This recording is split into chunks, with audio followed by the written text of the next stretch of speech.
ಈ ನಮ್ಮ ಸರಿಗಮಪ ಕಾರ್ಯಕ್ರಮದ ಕಂಟೆಂಟ್ ಕ್ರಿಯೇಟರ್ ನೋಡಿ ಸರ್, ಒಂದೇ ಒಂದು ವಿಷಯ ಹೇಳಕ್ಕೆ ಇಷ್ಟಪಡ್ತೀನಿ. ಇದು ನಿಮ್ಮ ಫ್ಯಾಮಿಲಿ, ನಾನು ಬೇರೆ ಫ್ಯಾಮಿಲಿ. ಓಕೆ, ಅಲ್ಲೂ ನನ್ನ ಪಕ್ಕದಲ್ಲೇ ಬಂದು ಆ ಥರ ಡ್ಯಾನ್ಸ್ ಮಾಡಬೇಕು ಅಂತ ನಿಮ್ಗೊಂದು ಆಸೆ. ಬಟ್ ಎಲ್ಲ ಫ್ಯಾಮಿಲೀಸ್ಗೆ ಬರಲಿ ಒಂದು ಪ್ರೀತಿಯ ಚಪ್ಪಾಳೆ. ಕುಟುಂಬಗಳನ್ನ ವೇದಿಕೆ ಮೇಲೆ ನೋಡೋದೇ ಒಂದು ಖುಷಿ. ಆ ಎಲ್ಲ ಫ್ಯಾಮಿಲೀಸ್ ಇವತ್ತಿದೆ. ಎಲ್ಲರ ಆಕಾಶ್ ಫ್ಯಾಮಿಲಿಯಿಂದ ಹಿಡಿದು ಈ ಕಡೆ ನಮ್ಮ ಜಯಲಕ್ಷ್ಮಿ ಫ್ಯಾಮಿಲಿವರೆಗೂ ಎಲ್ಲರೂ ಇದ್ದಾರೆ. ಹೇಳಿ sir. I'll give the opportunity to my wife, my eldest son to speak. Yes please. Hi ಅಕ್ಕ. ಇವತ್ತಾದ್ರೂ ಅವಕಾಶ ಕೊಟ್ರು. ನಿಮ್ಮ ಅಪ್ಪ ಹೆಂಗಪ್ಪ? ಹಂಗೆ ನೀವು ಹೆಂಗ್ ಟಿವಿಲಿ ನೋಡಿದ್ರೆ ಹಂಗೆ. ಹಂಗೇನಾ? ನಿಮ್ಮ ಹೆಸರೇನು? ಹವ್ಯಾಸ್. ಹವ್ಯಾಸ್?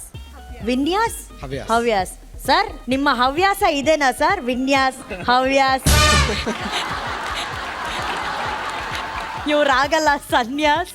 ಸ್ಟೇಜ್ ಮೇಲೆ ಓನ್ಲಿ ಬೇರೆ ಹುಡುಗಿರ ಜೊತೆ ಬಿಂದಾಸ್ ಅಷ್ಟೇ. ಒಟ್ನಲ್ಲಿ ಇವತ್ತು ಎಲ್ಲ ಕುಟುಂಬಗಳಿಗೆ ನಿಮಗೆ ನಾನು ಬ್ರಿಡ್ಜ್. ಇವತ್ತು ಈ ಎಲ್ಲ ಫ್ಯಾಮಿಲಿಗಳು ಸೇರ್ಕೊಂಡು ಇವತ್ತು ಕರ್ನಾಟಕದಾದ್ಯಂತ ಇರೋ ಎಲ್ಲ ಫ್ಯಾಮಿಲಿಗಳನ್ನ ಎಂಟರ್ಟೈನ್ ಮಾಡ್ತೀವಿ ಅಂತ ಹೇಳ್ತಾ ನಾವೀಗ ಶುರು ಮಾಡ್ತಿದೀವಿ.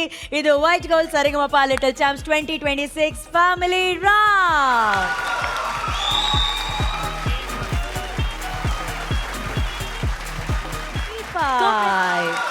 Thank you all family. ಇವತ್ತು ಫುಲ್ ಮಜಾ ಮಾಡೋಣ, ಜಾಲಿ ಆಗಿರೋಣ. ಓಕೆ,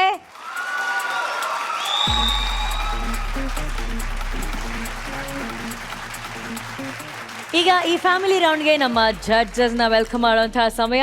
ಸ್ವಾಗತಿಸಿ ತಮ್ಮ ಮ್ಯೂಸಿಕ್ ನಿಂದಲೇ ಕರುನಾಡ ಫ್ಯಾಮಿಲಿಗಳನ್ನ ರಂಜಿಸ್ತಾ ಇರುವಂತಹ ಮ್ಯಾಜಿಕಲ್ ಕಂಪೋಸರ್ ಅರ್ಜುನ್ ಜನ್ಯಾಜಿ ಹಾಗೂ ಮಧುರ ದನಿಯಿಂದಲೇ ನಾಡಿನ ಎಲ್ಲ ಕುಟುಂಬಗಳ ಭಾವನೆಗಳಿಗೆ ಸ್ಫೂರ್ತಿಯಾಗಿರುವಂತಹ ನನ್ನ ಗುರುಗಳು melody king Rajesh Krishnan sir.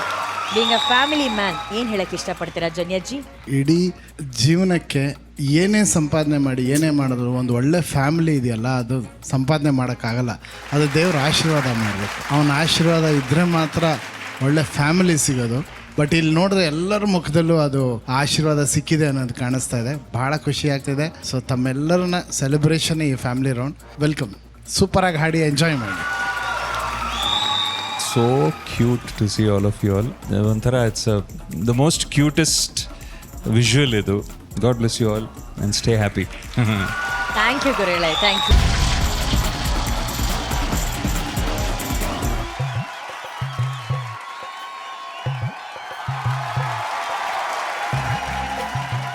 ಏನ್ ಸರ್ ಸ್ಟೆಪ್ ಅದು? ನಿಜ ಹೇಳ್ಬೇಕಂದ್ರೆ ಸ್ಟ್ರೈಟ್ ಆಗಿ ನಿಂತ್ರೆ ಕಾಲು ನಡುಗುತ್ತದೆ ಅದಕ್ಕೆ. ಆದ್ರೂ ನೀವು ಕಣ್ಣಲ್ಲೇ ನಾನು ಇಲ್ಲಿಂದ ನೋಡ್ತಿದ್ದೆ, ಫಸ್ಟ್ ಅನ್ಕೊಂಡೆ ನಿಮ್ಮ ಹೆಂಡತಿಗೇನೋ ಹೇಳ್ತಿದ್ದೀರಾ ಅಂತ. ಕಟ್ಟು ಅದು ಕಣ್ಣೋಟ ಸೀದಾ. ಮೇಡಮ್ ಒಂಚೂರು ಗ್ರೀನ್ ದುಪ್ಪಟ್ಟ ಸ್ವಲ್ಪ ಈ ಕಡೆ ಬನ್ನಿ ಮೇಡಮ್.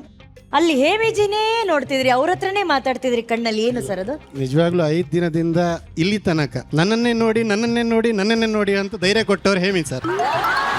ಹಾಡುವಾಗ ನಾವೇನು ನುರಿತ ಸಂಗೀತಗಾರರಲ್ಲ, ಮಗಳಿಗಾಗಿ ಇಲ್ಲಿಗೆ ಬಂದಿದ್ದೇವೆ. 5 ದಿನದಲ್ಲಿ ಮಗಳು ಬರುವಾಗ ಹೇಳಿದ್ಲು, ನೀವು ಬೈ ಹಾರ್ಟ್ ಮಾಡ್ಕೊಂಡು ಬನ್ನಿ ಪಾಪ ಅಂತ ಹೇಳಿದ್ಲು. ನಮ್ಗೆ ಬೈ ಹಾರ್ಟ್ ಮಾಡುವಂತ ಪ್ರಾಯ ಅಲ್ಲ. ಒಂದು ಶಬ್ದ ಅದಕ್ಕೆ ತಲೆಗೆ ಹೋದ್ರೆ ಇನ್ನೊಂದು ಯಾವ್ದೋ ಆಲೋಚನೆ ಬರ್ತದೆ. ಅದಕ್ಕೆ 5 ದಿನ ಮುಂಚಿತ ಬಂದೆ, ನೀವು ಬನ್ನಿ ಪಾಪ ಅಂತ ಹೇಳಿದ್ಲು. ಬಂದಾಗ ಬೈ ಹಾರ್ಟ್ ಆಯ್ತಾ ಕೇಳಿದ್ರೆ ನಂಗೆ ಇಲ್ಲ, ಅದು ಏನ್ ಮಾಡಿದ್ರು ಬರ್ತಿರ್ಲಿಲ್ಲ, ಏನ್ ಮಾಡಿದ್ರು ಹೋಗುದೇ ಇಲ್ಲ, ತಲೆ ಹೋಗುದಿಲ್ಲ. ಲಾಸ್ಟಿಗೆ ಹೇಮಂತ್ ಸರ್ ಹತ್ರ ಪ್ರಥಮ ಬಾರಿ ಭೇಟಿ ಆದಾಗ ಅವರು ಕೊಟ್ಟ ಧೈರ್ಯ ಇವತ್ತಿಲ್ಲಿಗೆ ನನ್ನನ್ನು ಪರ್ಫಾರ್ಮ್ ಮಾಡ್ಲಿಕ್ಕೆ ಆಯ್ತು. ಅವರು ಸಂಪೂರ್ಣ ಧೈರ್ಯ ಕೊಟ್ಟರು. ನೀವು 1% ಕೂಡ ನೀವು ಭಯ ಪಡೋದು ಬೇಡ, ಕೂಲ್ ಆಗಿರಿ. ಹಾಗೆ ಗೊತ್ತಾಗದಾಗ ನನ್ನನ್ನು ನೋಡಿ ಅಂದ್ರು, ನಾನು ಅವರನ್ನೇ ನೋಡಿದ್ದು. ಇಲ್ಲಿಂದ ಏನಾಗಿತ್ತು ಅಂದ್ರೆ ಸ್ವಲ್ಪ ತಾಳ ಪ್ರಾಬ್ಲಮ್ ಆಗಿತ್ತು. ಸೊ ಹಾಗಾಗಿ ತಾಳಕ್ಕೆ ಮಾತ್ರ ನಾನು ಇರ್ತೀನಿ, ಮಿಕ್ಕಿದ್ದೆಲ್ಲ ನೀವೇ ಹೀರೋ ಅಂತ ಹೇಳ್ಬಿಟ್ಟಿದ್ದೆ. ಸೊ ತಾಳಕ್ ಪಾಪ ಇವತ್ತು ನೋಡ್ತಾ ಇದ್ರು, ಅವಾಗ ಅದ್ ನಮ್ಮ ಅದೃಷ್ಟ. ಅವ್ರು ಎಲ್ಲಿ ಆ ಕಡೆ ಮೈ ಮರೆತು ಬಿಡ್ತಾರ ಅಂತ ಅನ್ಕೊಂಡಿದ್ದೆ. ಪಾಪ ಇಲ್ಲ, ನೋಡ್ತಾ ಇದ್ರು, ಕೊನೆವರೆಗೂ ನೋಡಿದ್ರು. ತುಂಬಾ ಚೆನ್ನಾಗಿತ್ತು ಸರ್. Thank you sir. ನಾವು ವಿನಾ ಲಯ ಅನ್ಕೊಳ್ತಿದ್ವಿ, ನೀವು ಲಯಾನೆ. Thank you. ವೃದ್ಧಿ, ಅಪ್ಪನ ಜೊತೆ ಹಾಡಿದ್ದು ಎಷ್ಟು ಖುಷಿ ಆಯ್ತು? ತುಂಬಾ ಖುಷಿ ಆಯ್ತು. ಅದು ನನ್ನ ಡ್ರೀಮ್ ಇತ್ತು. ಇಷ್ಟು ದೊಡ್ಡ ಸ್ಟೇಜಲ್ಲಿ ಹಾಡ್ತೇನೆ ಅಂತ ಗೊತ್ತಿರಲಿಲ್ಲ. ತುಂಬಾ ಖುಷಿ ಆಯ್ತು. ಜನ್ಯಾಜಿ, ಉಡುಪಿಯ ಫ್ಯಾಮಿಲಿ, ನಮ್ಮ ವೃದ್ಧಿ ಅಂಡ್ ಫ್ಯಾಮಿಲಿ. ಸರ್ ನಮಸ್ಕಾರ. ನಮಸ್ತೆ ಸರ್. ನಾನು ಎಂತೆಂಥ ಡ್ಯಾನ್ಸ್ ಕಾಂಪಿಟೇಷನ್ಗಳು ನೋಡಿದ್ದೀನಿ ಸರ್. DKDನಲ್ಲಿ ಜಡ್ಜು ಆಗಿದ್ದೀನಿ ಸರ್, ಹೆಂಗೋ ಅಪ್ಪಿತಪ್ಪಿ. ಆದರೆ ನಿಮ್ಮ ಥರ ಕಂಟಿನ್ಯೂಸ್ ಆಗಿ ಡ್ಯಾನ್ಸ್ ಮಾಡ್ಕೊಂಡು ಪರ್ಫಾರ್ಮೆನ್ಸ್ ಮಾಡೋರು ನಾನು ನೋಡೇ ಇಲ್ಲ ಸರ್. Thank you. ಬಟ್ ಏನಂದ್ರೆ ಸರ್, ನನ್ನ ಒಂದು ಪರ್ಸನಲ್ ಎಕ್ಸ್ಪೀರಿಯನ್ಸ್ ಅಲ್ಲಿ ಒಂದು ತಂದೆ ಮಗು ಆಗ್ಬೇಕಂದ್ರೆ ಅವರ ಮಗಳ ಎದುರುಗಡೆ ಇರಬೇಕು. ಅವ್ರ ಮಗಳ ಎದುರುಗಡೆ ಮಾತ್ರ ಒಬ್ಬ ತಂದೆ ಮಗು ಆಗ್ಬಿಡ್ತಾರೆ. ಏನು ಯಾರು ಎದುರುಗಡೆ ಇದ್ದಾರೆ ಏನು ಕಾಣಲ್ಲ. ಅದು ಆ ಮಗಳಿಗೆ ಗೊತ್ತಾಗಲ್ಲ ತಂದೆ ಯಾಕೆ ಇವತ್ತು ಇಷ್ಟು ಖುಷಿಯಾಗಿದ್ದಾರೆ, ಯಾಕೆ ಮಗು ಆಗ್ಬಿಟ್ಟಿದ್ದಾರೆ ಅಂತ. ಬಟ್ ಅದು ನಿನ್ನಿಂದಾನೆ ವೃದ್ಧಿ. ನೀನು ಹುಟ್ಟಿದಾಗ ನಿಮ್ಮ ತಂದೆ ನಿನ್ನನ್ನು ಇಟ್ಕೊಂಡಿರ್ತಾರಲ್ಲ, ಆ ಫೀಲ್ ನಿಮ್ಮ ತಂದೆಗೆ ಮಾತ್ರ ಗೊತ್ತು. ನಿಜ ಸರ್. ಯಾಕಂದ್ರೆ ನೀವು ಎಷ್ಟು ಖುಷಿಯಾಗಿರ್ತೀರ ಅದಕ್ಕೆ ಡಬಲ್ ಮಕ್ಳು ಖುಷಿಯಾಗಿರ್ತಾರೆ. ನಿಜ ಸರ್. ಅದು ತುಂಬಾ ಪಾಸಿಟಿವ್ ಆಗಿ ಕಾಣಿಸ್ತು. Thank you sir. ತುಂಬಾ ಚೆನ್ನಾಗಿ ಹಾಡಿದ್ರಿ, ಸಾಕದಾಗಿ ಹಾಡಿದ್ರಿ ನೀವು. Actually thank you sir. Thank you sir. Thank you. ನಿಮ್ಮ ಫ್ಯಾಮಿಲಿನ ಎಲ್ಲರೂ?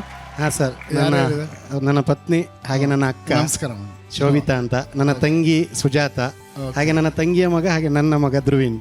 ಸೂಪರ್. ಇವನು ಧ್ರುವಿನ್ ಬಾರೋ ಇಲ್ಲಿ. ವೃದ್ಧಿ, ಒಂದೇ ಒಂದು ಮೋಟೋ ಲೈಫಲ್ಲಿ, ನಿಮ್ಮ ತಂದೆ ತಾಯಿನ ಚೆನ್ನಾಗಿ ನೋಡ್ಕೋಬೇಕು. ಅವ್ರು ಯಾವತ್ತು ಕಣ್ಣಲ್ಲಿ ನೀರು ಹಾಕಿಸ್ಬಾರ್ದು. ಇಷ್ಟೇ. ಚೆನ್ನಾಗಿ ಹಾಡ್ತೀಯ, ಸೂಪರ್ ಸ್ಟಾರ್ ಆಗ್ತೀಯ, ಅದೆಲ್ಲ ಸೆಕೆಂಡ್ರಿ. ತಂದೆ ತಾಯಿ ಕಣ್ಣಲ್ಲಿ ನೀರು ಹಾಕಿಸ್ಲೇಬಾರ್ದು ಯಾವುದೇ ಕಾರಣ. ಸರ್, ಫ್ಯಾಮಿಲಿ ರೌಂಡ್ ಅಲ್ಲಿ ನಿಮ್ಮ ಇಡೀ ಕುಟುಂಬ ಇದೆ, ನಮ್ಮ ಸರಿಗಮಪ ಕುಟುಂಬ ಇದೆ. ಅವರ ಮುಂದೆ ಮಗಳ ಜೊತೆ ಹಾಡಿದ್ ಹೇಗನ್ಸ್ತು? ಬಹಳ ಖುಷಿ ಆಯ್ತು. ಭಯ ಯಾಕಂದ್ರೆ ನಾನು ಹಾಡುಗಾರ ಅಲ್ಲ, ಬಟ್ ಇಂದು ಮೇಡಮ್ ಮತ್ತೆ ಟೀಮ್ನವರೆಲ್ಲ ನೀವು ಹಾಡೇ ಹಾಡ್ತೀರಿ ಅಂತ ಬಹಳ ಆ್ಯಕ್ಚುಲಿ. ಅಕ್ಕ ಅವ್ರಿಗೆ ಹುಷಾರಿಲ್ಲ ಅಕ್ಕ, ಆದರೂ ಹಾಡಿದಾರಲ್ಲ. ನನ್ಗೆ ಹುಷಾರಿಲ್ಲ ಅಂದರೂ ನಿನ್ನ ಜೊತೆ ಹಾಡ್ತೀನಿ, ನಾನು ನಿನ್ನ ಪರ್ಫಾರ್ಮೆನ್ಸ್ ಹಾಳಾಗಬಾರ್ದು ಅಂತ ಹೇಳಿ. ಸರ್, ನೋಲು ಬಂದಿದ್ದೀರಲ್ಲ, ಸೂಪರ್ ಸರ್. ಬಂದೇ ಬಿಟ್ಟು ನಾನೇನೋ ಹಾಡಿ ಅವಳು ಹಾಡಿಗೆ ತೊಂದರೆ ಆಗಬಾರ್ದು ಅನ್ನೋದು ಅಷ್ಟೇ ನನ್ನ ಉದ್ದೇಶ ಅಷ್ಟೇ. ತುಂಬಾ ಚೆನ್ನಾಗಿತ್ತು ಸರ್. ಅರ್ಜುನ್ ಸರ್. ಸರ್ ನಮಸ್ಕಾರ. ನಮಸ್ಕಾರ ಸರ್. ಚೆನ್ನಾಗಿ ಹಾಡಿದ್ರಿ. ಇನ್ನೇ ಅದಕ್ಕೆ ನಿನ್ನ ಮಗಳಿಗೆ ಯಾವತ್ತೂ ತಂದೆಯಿಂದ ತೊಂದರೆ ಆಗೋದಿಲ್ಲ ಸರ್. ಆ ಥರ ಹಿಸ್ಟ್ರಿನೇ ಇಲ್ಲ. ಸೊ ನೀನು ಹೆಂಗೆ ಹಾಡಿದೆ ಗೊತ್ತಾ? ಒರಿಜಿನಲ್ ಶ್ರೇಯಾ ಅವ್ರ she was a very small child. ಇದು ಹಾಡಬೇಕಾದ್ರೆ ಯುವರ್ ವಾಯ್ಸ್ ಸೂಟೆಡ್ ಎಕ್ಸಾಕ್ಟ್ಲಿ. ಒಂದು ಪ್ಲೇ ಬ್ಯಾಕ್ ರೆಕಾರ್ಡೆಡ್ ವಾಯ್ಸ್ ಥರ ಆಯಿತು. ಅಷ್ಟು ನೀಟಾಗಿ ಹಾಡಿದೆ, ತುಂಬ ಚೆನ್ನಾಗಿ ಹಾಡಿದೆ. ಅದೇನು ಪ್ರತಿ ಸತಿನೂ ನಿನ್ನ ಗ್ರಾಫ್ ನೋಡಿದ್ರೆ you are just becoming very professional. ಒಂದು ಸ್ಟೇಜ್ ಪರ್ಫಾರ್ಮೆನ್ಸಿಂದ ಅಲ್ಲಿಂದ ಬೆಳೆದು ಒಂದು ರೆಕಾರ್ಡಿಂಗ್ ಆರ್ಟಿಸ್ಟ್ವರೆಗೂ ಬರೋಷ್ಟು ಕೆಪಾಸಿಟಿ ಇದೆ ನೀನು. All the best sir. ಕುಟುಂಬದವರೆಲ್ಲರಿಗೂ ನಮಸ್ಕಾರ. ಒಂದು ಸ್ಟಾರ್ ಹುಟ್ಟಿದಾಳೆ ನಿಮ್ಮ ಕುಟುಂಬದಲ್ಲಿ. ತಮ್ಮೆಲ್ಲರಿಗೂ ಒಳ್ಳೆಯದಾಗಲಿ. All the best. ಅಂದ್ರೆ ಇಡೀ ಕುಟುಂಬ ಸೇರಿ ಒಂದು ಮಹನ್ಯ ಅನ್ನೋ ಪ್ರತಿಭೆಯನ್ನ ಇವತ್ತು ಬೆಳೆಸಿದ್ದಾರೆ, ಬೆಳಕಿಗೆ ತಂದಿದ್ದಾರೆ. ಅವರೆಲ್ಲರೂ ಕಾರಣ ಆಗಿರೋದ್ರಿಂದ ಅವ್ರ ಜೊತೆನೆ ನಿಂತ್ಕೊಂಡು ಒಂದು ಫ್ಯಾಮಿಲಿ ಫೋಟೋ ಆಗಲಿ ಪ್ಲೀಸ್.